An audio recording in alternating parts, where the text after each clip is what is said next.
아모스 2장 1에서 16절 말씀입니다. 2장.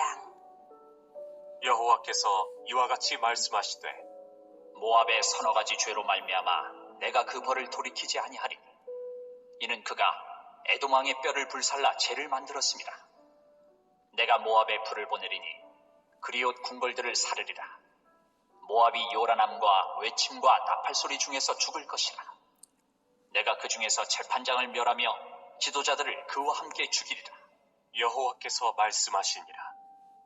사랑하는 형제 여러분, 1월 9일 월요일 새벽 묵상에 오신 것을 환영합니다.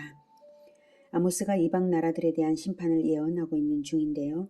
하나님께서는 각각의 나라들의 심판을 하시되 서너 가지 죄로 말미암아 그 벌을 돌이키지 아니하리니 라는 말을 반복하고 계십니다. 하나님의 심판을 결코 돌이킬 수 없는 이유들이 많으므로 하나님께서 진리대로 공의의 심판을 내리신다는 뜻입니다. 이렇게 이방 나라들의 심판을 먼저 선언하시는 이유는 그 나라들을 심판하시는 그 잣대가 동일하게 유다와 이스라엘에 적용되어서 동일한 심판을, 공의의 심판을 당할 수밖에 없음을 깨닫도록 하시는 것입니다. 1장에서는 아람, 블레셋, 두로, 에돔, 암몬에 대한 심판을 예언했고요. 본장에서는 모압부터 들어갑니다. 1절에 여호와께서 이와 같이 말씀하시되 모압의 서너 가지 죄로 말미암아 내가 그 벌을 돌이키지 아니하리니 이는 그가 에돔 왕의 뼈를 불살라 죄를 만들었습니다.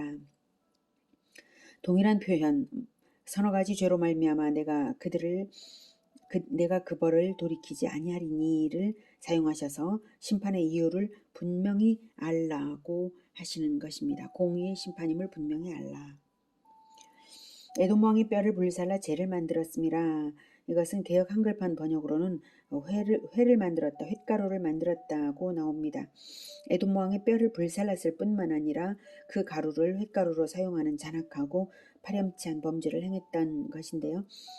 정확히 이 사건이 어떤 사건인지, 언제 일어난 사건인지는 정확히는 알 수가 없습니다. 다만 여호사밧 왕 때에 북이스라엘이 여호사밧 왕과 함께, 에돔도 함께 그때 이제 연합하여서 모압을 친 적이 있었는데요.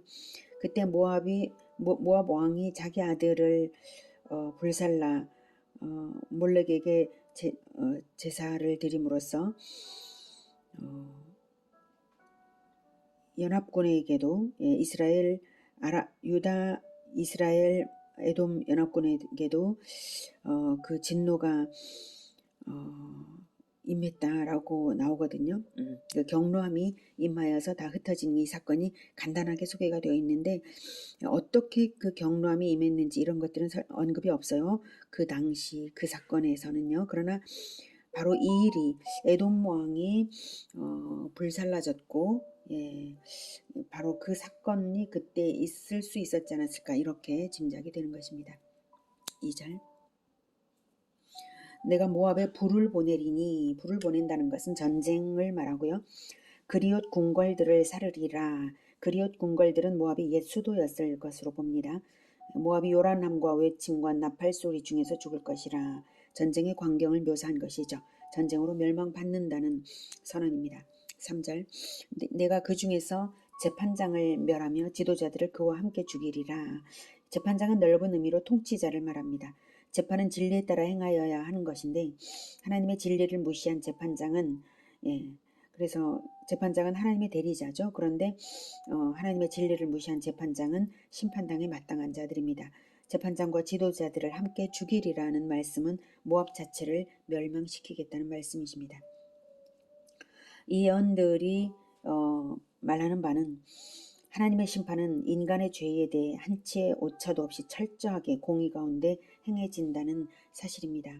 예수님께서는 심판주로 예수님께서는 공의대로 하나님의 심판을 대신 당하신 분으로서 나중에 심판주로 오실 것이고 그 공의의 심판을 대신 당하신 분이시므로 이미 심판이 내려졌으므로 심판주로 오실 때 예수님께서 심판주로 오실 때의 최후의 심판은 결코 공의의 공의에서 한치의 오차도 없이 조금도 양보 없이 진리대로 공의의 심판이 내려질 것인데, 그것이 요한계시록 20장 12, 13절에 이렇게 나옵니다. 제가 읽겠습니다.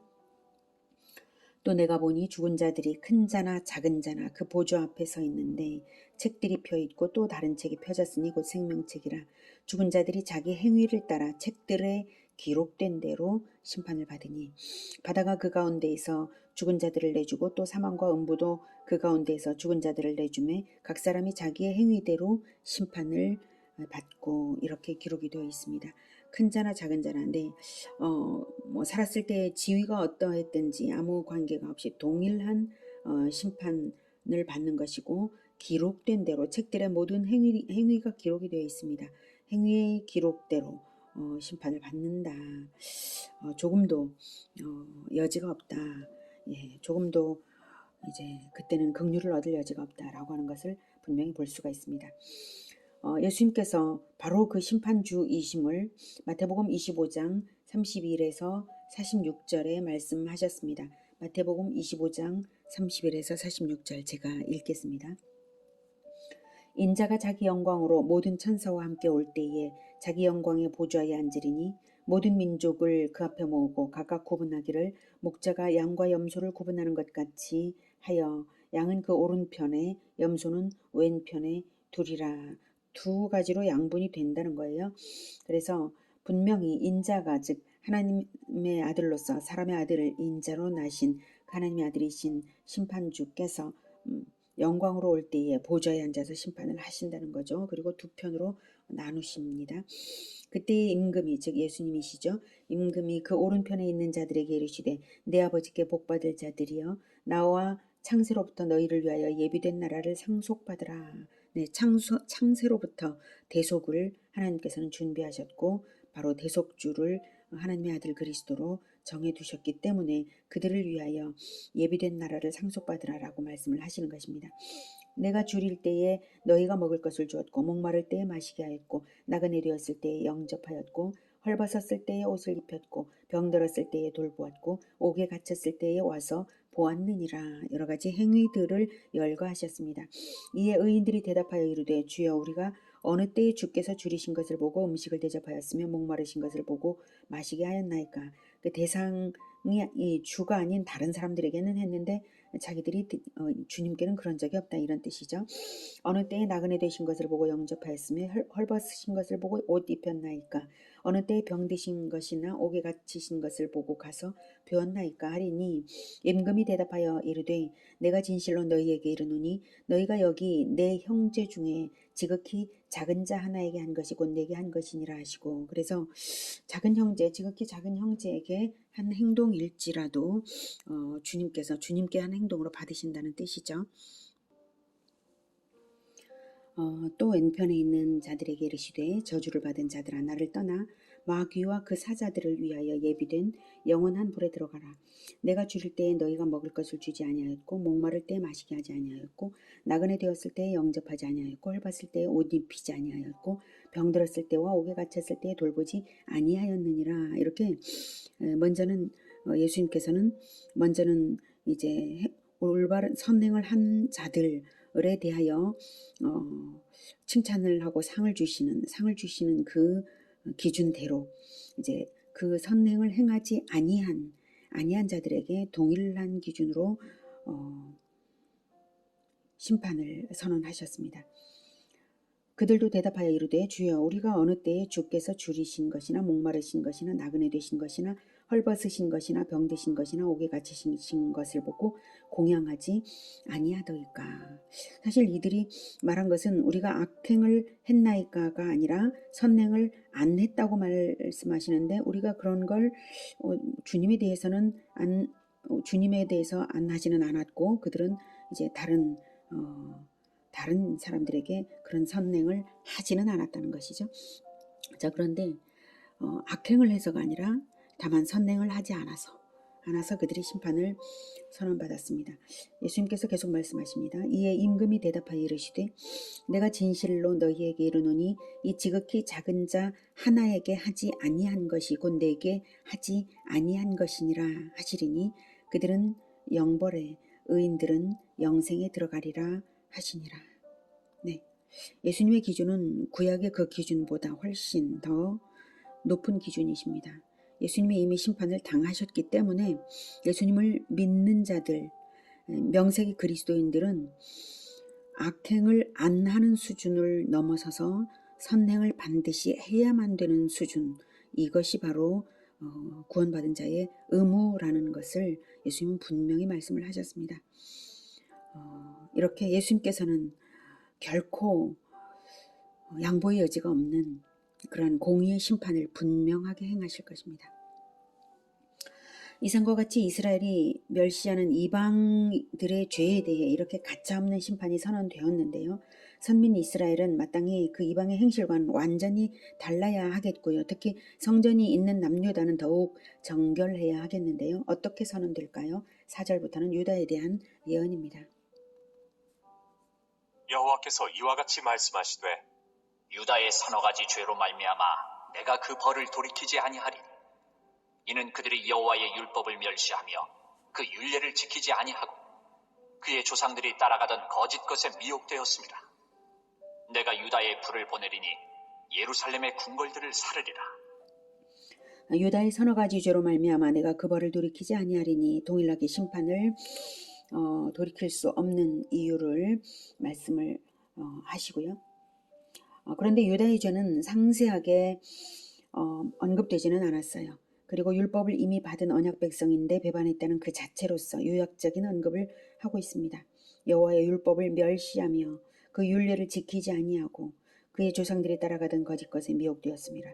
여호와의 율법을 멸시하며 그 율례를 지키지 아니하고, 그러니까 예수님께서 바로 그 왼편에 있는 자들에게 말씀하신 것처럼 율법이 명하는 선행을 하지 않은 것, 그것에 대해서 심판하겠다는 것입니다. 그리고 조상들이 따라가던 거짓 것, 즉 조상들이 언약 백성인데도 조상들 시절부터 헛된 거짓 우상에게 미혹되어서 언약을 배반한 것에 대해서 심판하겠다는 것입니다. 불을 보내겠다, 즉 전쟁을 주시겠다라고 하시고 궁궐을 불사름으로써 멸망을 선언하십니다. 다음은 북이스라엘에 대한 예언입니다. 6절. 여호와께서 이와 같이 말씀하시되 이스라엘의 서너 가지 죄로 말미암아 내가 그 벌을 돌이키지 아니하리니 이는 그들이 은을 받고 의인을 팔며 신 한 켤레를 받고 가난한 자를 팔며 힘없는 자의 머리를 티끌먼지 속에 발로 밟고 연약한 자의 길을 굽게 하며 아버지와 아들이 한 젊은 여인에게 다녀서 내 거룩한 이름을 더럽히며 모든 제단 옆에서 전당 잡은 옷 위에 누우며 그들의 신전에서 벌금으로 얻은 포도주를 마심이니라. 북이스라엘 역시 이스라엘의 서너 가지 죄로 말미암아 내가 그 벌을 돌이키지 아니하리라 라고 하셨고, 동일한 표현으로 이렇게 심판을 면제할 수 없으신 이유가 많음을 먼저 선언하시는데요. 자, 여기서 우리가 발견할 수 있는 하나님의 마음은 무엇입니까? 이 반복을 통해서요. 그것은 바로 제발 나로 하여금 심판을 돌이킬 수 있는 이유를 제시해다오 하고 계시는 거 아닙니까? 하나님은 심판을 돌이킬 이유를 간절히 찾으십니다. 사랑이 너무나 많으신 심판주이셔서. 그러나 진리의 심판주이기 때문에 합당한 근거가 아니라면 심판을 돌이킬 수는 없습니다. 공의를 만족시킬 그 합당한 그 이유를 제시해다오. 하나님은 간절히 찾으십니다. 그러나 죄가 발견될 뿐 면제의 근거는 아무데도 찾을 수가 없다는 말씀입니다.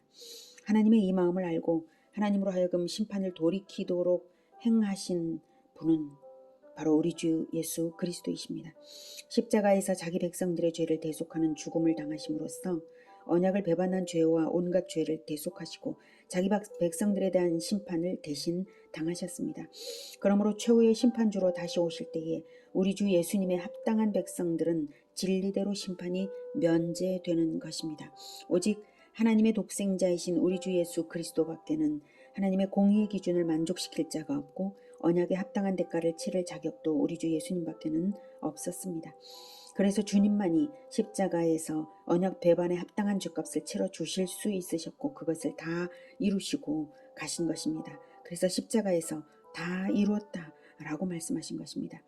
그래서 믿는 우리들은 오직 우리 주 예수 그리스도를 따라 살면서 심판을 면제받고 선행으로서 주님 다시 오실 영광의 날을 기다리는 것입니다. 할렐루야.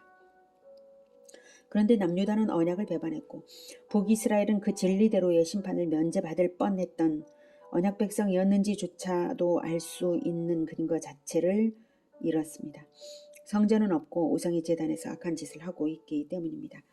6절에 은을 받고 의인을 팔며 신 한 켤레를 받고 가난한 자를 팔며 뇌물을 받고 재판을 굽게 하여 의인을 정죄하며 아주 사소한 빚을 진 가난한 사람들을 노예로 만들어버리는 등 약한 자들을 불법하게 눌러 노예 삼고 실족하게 하는 죄들입니다. 아버지와 아들이 한 젊은 여인에게 다녀서 내 거룩한 이름을 더럽히며 한 젊은 여인은 당시 바알이나 아스타롯 신전에 거하며 종교의식의 하나로서 성행위를 하는 창녀를 말합니다. 북이스라엘의 범죄들은 종교적 타락과 성적 타락에서 유래했음을 말하는 것이고요. 그런 타락상 자체가 하나님의 심판을 초래한 것입니다. 그토록 범죄하는 그들은 그러나 과거에는 자신들이 바로 그런 범죄자들을 즉 가나안 족속이죠. 그들을 처단했던 하나님의 심판의 대리자들이었습니다. 그것을 회고합니다. 9절부터. 내가 아무리 사람을 그들 앞에서 멸하였나니 그 키는 백향목 높이와 같고 강하기는 상수리나무 같으나 내가 그 위의 열매와 그 아래의 뿌리를 진멸하였느니라. 내가 너희를 애굽 땅에서 이끌어내어 40년 동안 광야에서 인도하고 아모리 사람의 땅을 너희가 차지하게 하였고 또 너희 아들 중에서 선지자를 너희 청년 중에서 나시린을 일으켰나니 이스라엘 자손들아 과연 그렇지 아니하냐. 이는 여호와의 말씀이니라. 과거 하나님이 베푸신 은혜를 생각하면 강적을 물리치게 하시고 노예 신세에서 해방시키시고 땅 주시고 하나님의 대언자들을 보내시고 헌신자들을 세우시면서 이스라엘을 대속하게 하셨습니다. 그럼에도 불구하고 그런 악한 짓을 저지르고 있으니 이제 나시린도 선지자도 보낼 필요가 없으십니다. 12절. 그러나 너희가 나실 사람으로 포도주를 마시게 하며 또 선지자에게 명령하여 예언하지 말라 하였느니라. 네, 하나님께서 은혜로 보내주신 그러한 나시린, 은혜로 보내주신 선지자들의 그 대속적인 거룩한 삶과 그리고 그 진리의 빛을 밝혀주는 그 예언까지도 바로 북이스라엘 사람들은 못하게 핍박하며 막았던 것입니다. 자, 그러니 이제 더 이상 이제 예언도 소용이 없고, 대속도 소용이 없고, 이제 어둠 가운데 이제 방치가 되게 되는 것입니다. 13절. 보라, 곡식단을 가득히 실은 수레가 흙을 누름같이 내가 너희를 누르리니 빨리 다른 박질하는 자도 도망할 수 없으며 강한 자도 자기 힘을 낼 수 없으며 용사도 자기 목숨을 구할 수 없으며 활을 가진 자도 설 수 없으며 발이 빠른 자도 피할 수 없으며 말 타는 자도 자기 목숨을 구할 수 없고 용사 가운데 그 마음이 굳센 자도 그날에는 벌거벗고 도망하리라. 여호와의 말씀이니라. 북이스라엘에 대한 심판이 철저하여서 결코 구할 방법도 없으며 구할 자도 없을 것을 말씀하셨습니다. 나중에 이 예언대로 아수르의 침략을 당해서 북이스라엘은 완전히 멸망당했습니다. 이 말씀에 여기서 이 예언의 진리는 물론 심판 그 자체가 있다 이것이지만 이 말씀에 담긴 하나님의 마음을 우리가 들여다봐야겠습니다. 너희를 구할 유일한 자격자인 그리스도를 간절히 구하라는 뜻이죠. 그 길밖에는 구할 방법도 없고 구원자도 없다. 이것을 강조하시는 것입니다. 오늘은 모압과 유다와 이스라엘에 내려진 심판 예언을 통해서 하나님을 발견하였습니다. 진정 완전한 공의의 하나님이시면서 뜨거운 사랑을 감추신 하나님께서는 마침내 자기 아들을 대속주 그리스도로 보내셔서 구원의 길을 내어주신 자비하신 하나님이십니다. 그러니 그리스도의 보혈을 받아 구원을 누리는 우리가 선택할 길은 오직 그리스도의 모범을 따라 선행을 하는 그것밖에는 없습니다. 지난 옛사람의 헛된 행실들을 다 버리고 오직 우리 주 예수 그리스도의 모범을 따르며 구원자의 삶을 사는 우리 모두가 되기를 기원합니다. 기도하겠습니다. 하나님, 우리는 하나님께서 보내주신 우리 주 예수 그리스도의 그 피로 말미암아 심판을 면제받았으니 이 은혜를 갚을 길이 없습니다. 오직 우리 주 예수 그리스도의 모범을 본받아 따르면서 하나님의 영광을 위하여 선행을 쌓아나가는 그 길밖에는 없습니다. 하나님, 우리가 다시는 결코 죄를 짓지 않고 옛사람의 행실을 다시 행실로 돌아가지 않고 오직 우리 주 예수 그리스도의 그 행실만을 본받는 그러한 삶을 살게 도와주시옵소서. 성령으로 충만케 하시고 늘 우리의 길을 밝혀 주셔서 우리가 갈 바를 알고 자신 있게 담대하게 선한 길 가게 하옵소서. 예수님의 이름으로 기도드립니다. 아멘. 이어지는 시간은 개인 기도 시간입니다.